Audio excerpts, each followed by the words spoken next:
Gracias Pablo, nuevamente gracias por la invitación. Cuando se me invitó a participar con ustedes en esta mañana, pues seguramente ya ustedes lo habrán sentido en algún momento, la mente empieza a andar. ¿Qué vamos a platicar? ¿Qué puedo decirle a los hermanos y hermanas? Sobre todo porque entiendo que la mayoría de los hermanos que se conectan, pues tienen la buena costumbre de estudiar la palabra de Dios.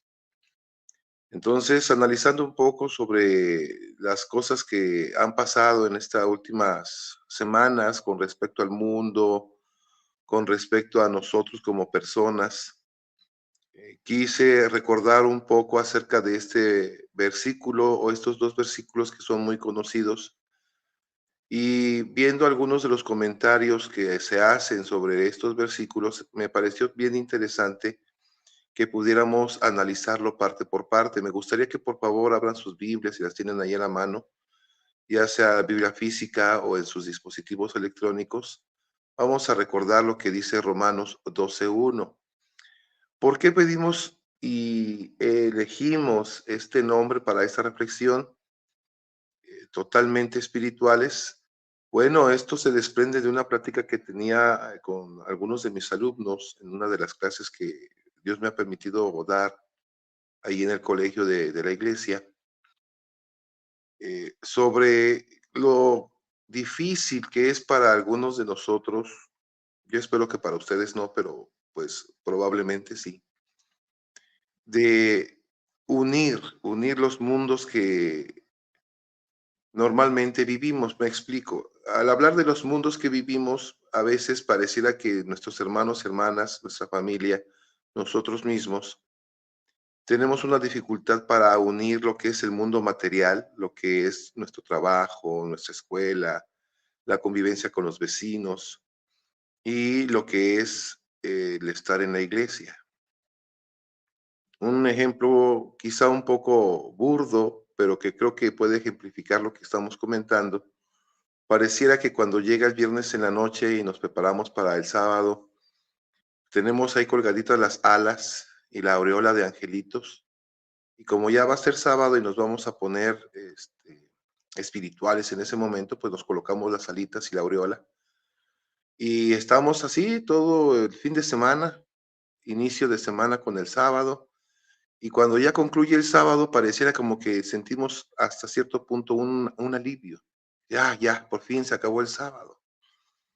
Sobre todo aquellos hermanos, hermanas que tienen alguna responsabilidad en la iglesia y que no me van a dejar mentir, en ocasiones es muy cansado.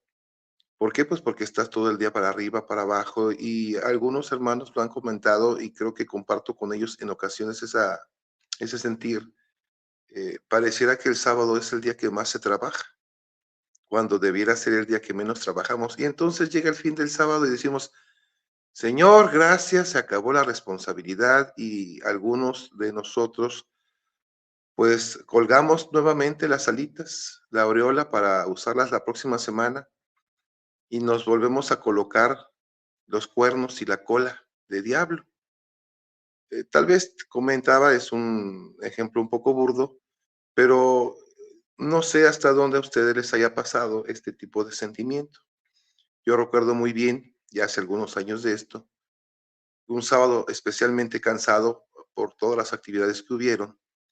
Llegando a casa, me acomodé, me puse en mi sillón, traje mis botanas y me senté tranquilamente a ver la televisión. Luz, mi esposa, en ese momento me hizo reflexionar. No niego que me incomodé en el momento que me lo dijo, pero una vez reflexionando sobre lo que dijo, comprendí que tenía razón. Me dice, tú estás mal. Y la pregunta, ¿por qué? ¿Por qué dices que estoy mal? Pues todo el sábado te la pasas allá hablando de Dios y de esto y predicando y actividades, y llegas y luego te pones a ver la televisión. Creo que estás equivocándote. Les comento, sí me molesté, me incomodé un poco, pero entendí que tiene razón. Pareciera que nos cuesta a nosotros como cristianos el mantener una vida espiritual constante, esta vida espiritual que permee en todos los ámbitos de nuestra vida. No podemos olvidarnos de ser cristianos cuando estamos con los amigos, no podemos olvidarnos de ser cristianos cuando estamos con la familia que no cree, no podemos olvidarnos de nuestra cristiandad cuando estamos haciendo negocios, no podemos olvidarnos de ser cristianos cuando estamos en un ámbito escolar. No sé si el punto es claro y espero estar explicándome bien. Y este versículo especialmente me gustaría ir platicándolo parte por parte porque me parece particularmente esencial lo que dice Pablo, porque dice que nuestra espiritualidad, la relación que debemos de tener con Dios, debe abarcar todos los ámbitos de nuestra vida. ¿Cómo inicia el versículo? Dice, así que hermanos, os ruego por las misericordias de Dios. Esta primera parte llama la atención porque el motivo, la razón por la que hace esta invitación es por la misericordia de Dios. La semana antepasada fue especialmente bonito el estudio de la lección de escuela sabática, recordarán, porque hablábamos precisamente de la misericordia de Dios. Para siempre es su misericordia, de ese salmo, constantemente.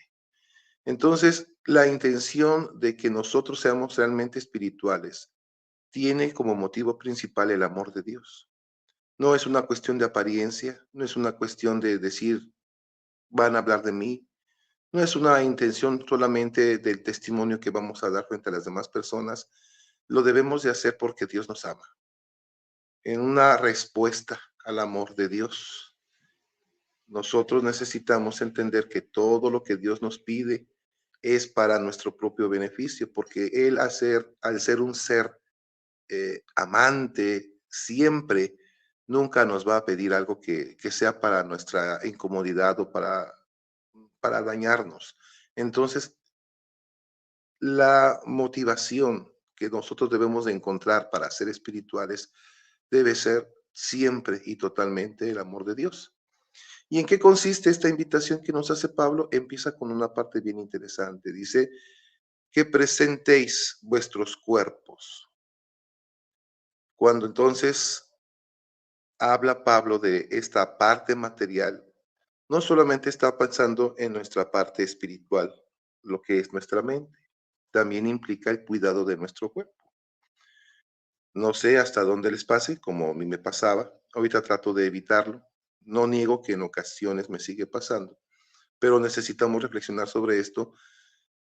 La adoración a Dios tiene también un efecto en nuestro cuerpo físico, en nuestro cuerpo material. Implica que necesitamos cuidar nuestra alimentación. Implica que necesitamos cuidar forzosamente nuestra salud. Es muy difícil para una persona adorar a Dios, pedir a Dios, concentrarse en el estudio de la palabra estando enfermo. No sé si alguno de ustedes lo ha intentado en alguna ocasión. Es muy complicado. ¿Por qué? Pues porque tu cuerpo no está bien, entonces eso afecta a todas las partes que componen nuestro cuerpo. Dice el himno, espíritu, alma y cuerpo. Necesitamos entender que tenemos que presentar delante de Dios un cuerpo sano, un cuerpo que realmente adore a Dios y eso nos va a ayudar en la parte espiritual. Un ejemplo también muy clásico con respecto a lo que estamos comentando es lo que pasa con nosotros los días sábados. Cuando termina el culto, en el culto divino, vamos a casa a comer y en ocasiones comemos tan abundantemente, tan condimentadamente, que lo único que queremos hacer después de comer es dormir. Simplemente usted póngase a pensar, imagínese que usted acaba de comer un platillo especialmente dulce, especialmente condimentado, que queda usted hasta con, perdóneme la imagen, ¿verdad? Que quiere quedar hasta desabotonarse el pantalón o la falda por lo lleno que usted quedó. Pues lo único que quiere usted es irse a dormir. Intente estudiar la palabra de Dios y va a ver que va a ser muy complicado. Sin embargo, si pudiéramos comer ligero, una ensalada, un cóctel, no combinado cosas raras, o incluso simplemente ayunando, podemos ser más espirituales porque estamos presentando nuestro cuerpo como una ofrenda delante de Dios. Entonces, el primer punto, bueno, el segundo, porque hablamos de que la base de todo esto es o debe ser el amor que Dios nos tiene, y pensando que Dios quiere nuestro bienestar. Entonces, el segundo punto es este, precisamente que nosotros podamos presentar delante de Dios un cuerpo sano. Cuando habla Pablo del sacrificio vivo, pues evidentemente remite a lo que se hacía en el santuario. Recordarán ustedes que se hacía una serie de sacrificios. Sin embargo, estos animalitos tenían que morir para presentar el símbolo de Jesús. La escritura nos dice que estos sacrificios que se hacían tenían una característica sumamente especial, debían ser sin defecto. No debía haber ningún tipo de mal físico en estos animalitos. No podía ser cojo, no podía tener una manchita tal vez de hongo. Eran animalitos perfectos. Entonces Pablo precisamente habla de que ese debería de ser nuestro interés y la búsqueda que nosotros debemos de tener. ¿Por qué? Porque dice que nuestro cuerpo delante de Dios debe de presentarse como un sacrificio vivo, agradable a Dios, y luego remite inmediatamente a que debe ser algo razonado. Dice, es un culto racional, un culto que sí, evidentemente nosotros ejercemos fe delante de Dios. Hay cosas que no se nos han revelado y que tenemos que aceptar porque simplemente Dios lo dice y punto. Ahí ejercemos fe. Sin embargo, Dios no pide de nosotros una fe ciega. Entender que Dios ha dado suficientes evidencias para que nosotros razonemos el por qué creemos y por qué no creemos. Necesitamos entender que Dios desea que nosotros utilicemos el poder de nuestra mente para poder argumentar sobre lo que nosotros creemos o no creemos.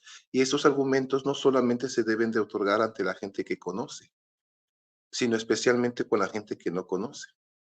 Entonces, cuando usted se presenta delante de amigos, delante de amigas que no conocen y le preguntan el por qué cree, usted y yo debemos de estar totalmente capacitados para responder ante ellos por qué creemos tal cosa y por qué no creemos otra cosa diferente.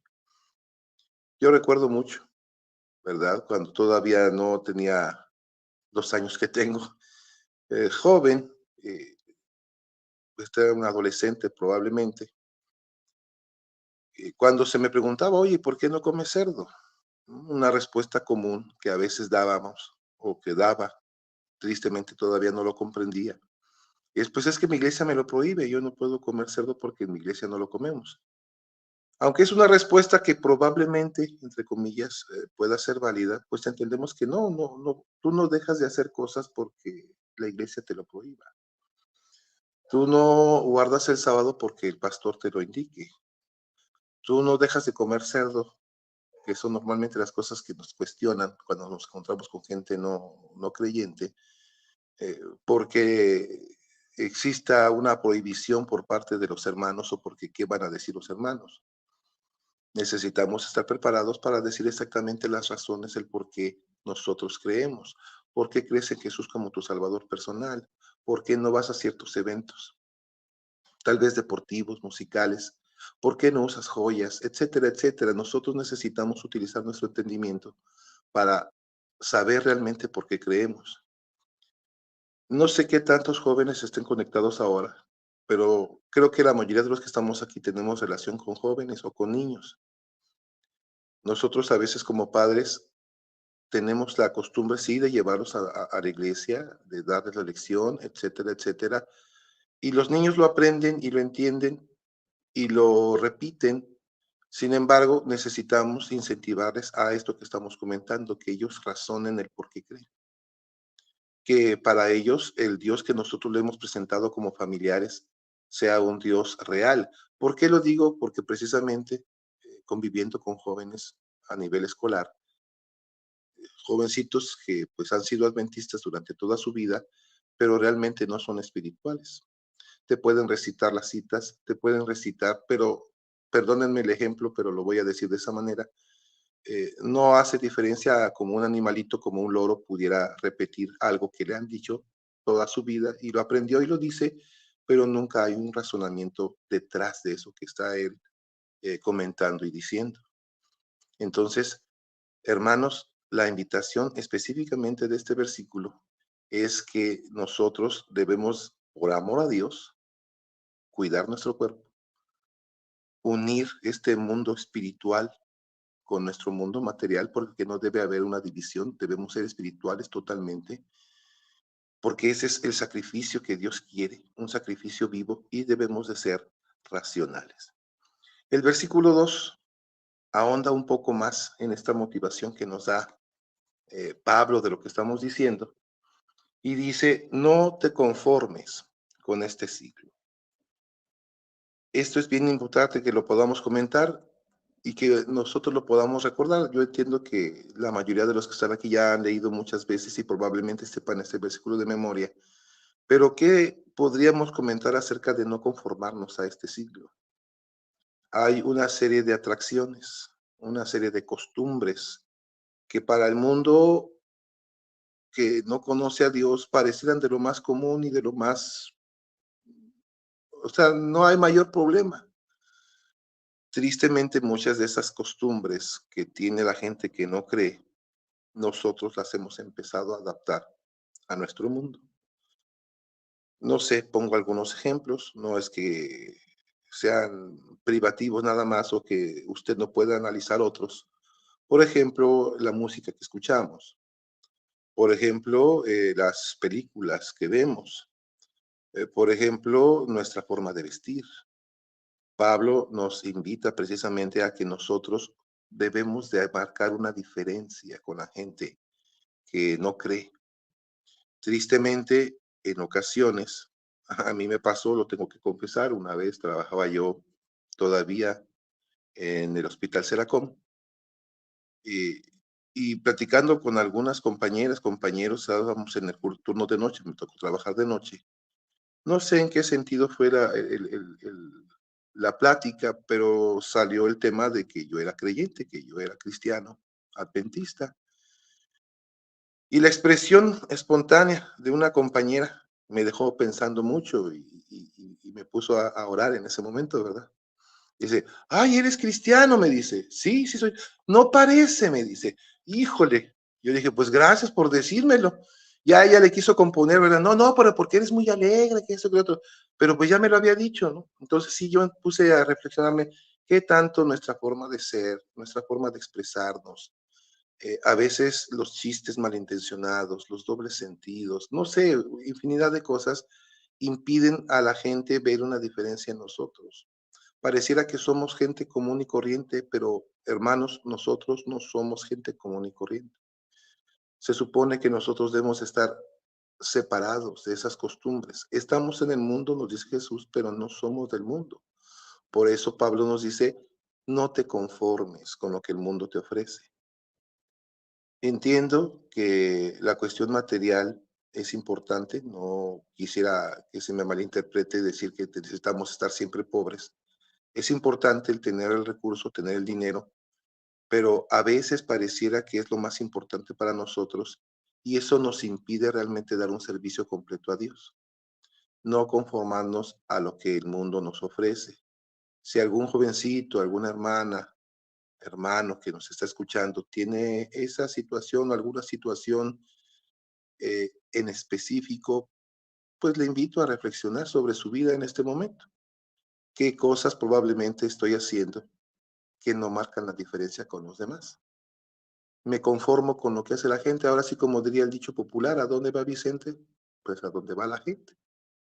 Y pareciera que pudiéramos ser una cosa en la iglesia, como decíamos hace un momentito, y otra cosa cuando estamos con la gente que no cree. Me recuerda también, bueno, perdón que use mucho estos ejemplos, pero son los que tengo cercanos a mi realidad. Es como cuando un jovencito está con sus amigos, se comporta de una forma con los amigos, pero cuando está con la mamá o con el papá, pues es totalmente diferente. A veces así no somos nosotros. Cuando creemos que Dios no nos ve, nos comportamos de una manera y cuando creemos que Dios nos está viendo, ya nos portamos bien. No es la intención de Dios que nosotros nos comportemos así, sino que tengamos una eh, columna vertebral bastante firme para que en todo momento y lugar nos comportemos como si Dios nos está viendo, porque realmente Dios nos está viendo. ¿Y cómo se va a lograr esto? Dice, hay que transformarnos por medio de la renovación de nuestra mente. Dice el comentario bíblico adventista con respecto a esta parte, que tiene que ver precisamente con el cambiar nuestra forma de ser. Cuando usted reconoce que tiene errores, que ha cometido ciertas acciones, actividades que están en contra de la voluntad de Dios, pero no busca transformar su mente con la ayuda de Dios, por supuesto, eso lo convierte en una persona cínica. Ese tipo de personas que quizá como diría la canción secular, ¿no? Así soy, así nací y así me moriré. Nosotros no podemos tener esa forma de pensar. Si usted ha actuado de diversas formas que comprende que no han sido del agrado de Dios, ¿qué es lo que tiene que hacer? Dice Pablo, transforma tu mente, renueva tu pensamiento, reforma y cambia tu manera de pensar, transforma y renueva tu mente. No puedes seguir haciendo lo mismo o querer encontrar resultados diferentes haciendo lo mismo siempre. Tienes que buscar otra forma de pensar, otra forma de actuar, hasta que veas que estás haciendo realmente lo que Dios requiere de ti. Y entonces el resultado de todo esto, queridos hermanos, hermanas, Pablo nos lo dice también en este mismo versículo. Nosotros, si podemos presentar nuestro cuerpo como un sacrificio vivo, estamos recordando constantemente que Dios nos pide esta transformación y nos ayuda en esta transformación motivado en el amor que Él nos tiene, es para comprobar cuál es la buena voluntad de Dios. No lo dice de manera explícita, pero implícitamente nos está diciendo que si usted y yo queremos realmente conocer cuál es la voluntad de Dios y queremos realmente conocer lo que Dios espera de nosotros y lo que Él quiere darnos, tenemos que pedirle a Dios que nos ayude a todo lo previo. No es posible hacerlo de otra forma que usted y yo podamos comprobar la voluntad o la buena voluntad de Dios agradable y perfecta. A veces nos encontramos en algunas encrucijadas en la vida y no sabemos qué hacer. No sabemos decidir cuál es la voluntad de Dios, porque pareciera que un camino es bueno y otro camino también es bueno. ¿Cómo saber cuál es la voluntad de Dios cuando tienes que tomar decisiones? Tengo la oportunidad de estar dando en la noche una campaña. Sabrán que esta semana es semana de campañas. Y saliendo precisamente el tema de ayer, un hermano de la misma iglesia se acercó a platicar un ratito conmigo. Y el hermano, palabras más, palabras menos, me decía que, pues, él para qué quiere leer todos los libros de Elena G. de White, para qué quiere leer toda la Biblia, pues no le da tiempo de leerlo. Entonces le dije a Dios, pues, ¿sabes qué, Dios? Yo quiero que me lo reveles directamente, háblamela a mí. Lo que yo atiné a decirle, pues, que es algo peligroso lo que él pide. ¿Cómo voy a conocer la voluntad de Dios sin estudiar lo que él me pide que estudie? Sin hacer lo que él me pide que haga. No es algo lógico, no es posible. Si yo estoy pidiendo que Dios me hable directamente, me expongo a que sea otro tipo de espíritu el que me engañe. Recuerden que hay un engañador. Apocalipsis 12 nos habla claramente que el diablo y Satanás tiene la intención de engañar al mundo entero. Y creo, hermanos, que muchas veces nosotros nos confundimos precisamente porque no sabemos reconocer cuál es la voluntad de Dios. En uno de los devocionales que tuvimos como profesores, se nos hablaba un poquito de Abraham, creo que fue el del día lunes. ¿Cómo fue que Abraham reconoció realmente la voz de Dios cuando le dijo, sacrifícame a tu hijo? Yo creo que la mayoría de nosotros, si sintiéramos esa impresión, oyéramos una voz diciendo, mata a tu hijo, pues ninguno de nosotros en su sano juicio creería que es la voz de Dios. Pero Abraham lo reconoció como la voz de Dios. ¿Cómo es que lo reconoció Abraham? Porque ya Dios le había hablado muchas otras veces y él supo reconocer la voz de Dios. Yo no sé, particularmente considero que no, pero ¿cuántos de nosotros podríamos reconocer la voz de Dios entre todas las voces que nos hablan todos los días? Bueno, si usted y yo queremos realmente conocer la voluntad de Dios, tenemos que pensar que Dios nos ama, que pide que presentemos nuestros cuerpos en sacrificio vivo, que seamos razonables con Él, que no nos conformemos a este mundo, que seamos espirituales en todo momento. Queridos hermanos, espero que la reflexión de esta mañana haya sido de ayuda para ustedes. Para mí ha sido de ayuda. Hemos estado orando en esta semana específicamente por estas cosas. Creo que a veces lo sabemos, pero con el trajín y las cosas que nos pasan en la vida y en el diario andar, eh, perdemos de vista el objetivo. Recordemos que Dios quiere que seamos espirituales en todo momento, en todo lugar, con cualquier persona, bajo cualquier circunstancia. No podemos darnos unas vacaciones de Dios. Decir, bueno, yo ya estudié, yo ya eso, voy a darme una vacación, voy a ver mi programa. Voy a ver o escuchar mi música un ratito, pues ya escuché 3 horas música cristiana, ahora voy a escuchar un ratito música de esta otra. No podemos darnos esas vacaciones. Ya, comí vegetales toda la semana, el fin de semana me voy a echar mi buen bonchado de azúcar y de harina.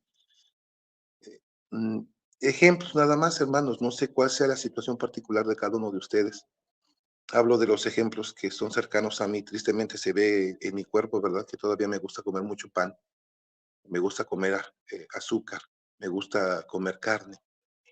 Eh, Necesitamos recordar que Dios quiere que la espiritualidad, el amor de Dios invada todo nuestro cuerpo. Y solo entonces vamos a poder comprender realmente cuál es la voluntad de Dios para nosotros. Que Dios me les bendiga, es mi deseo y mi oración en esta mañana. Tengan un excelente y bendecido día de preparación.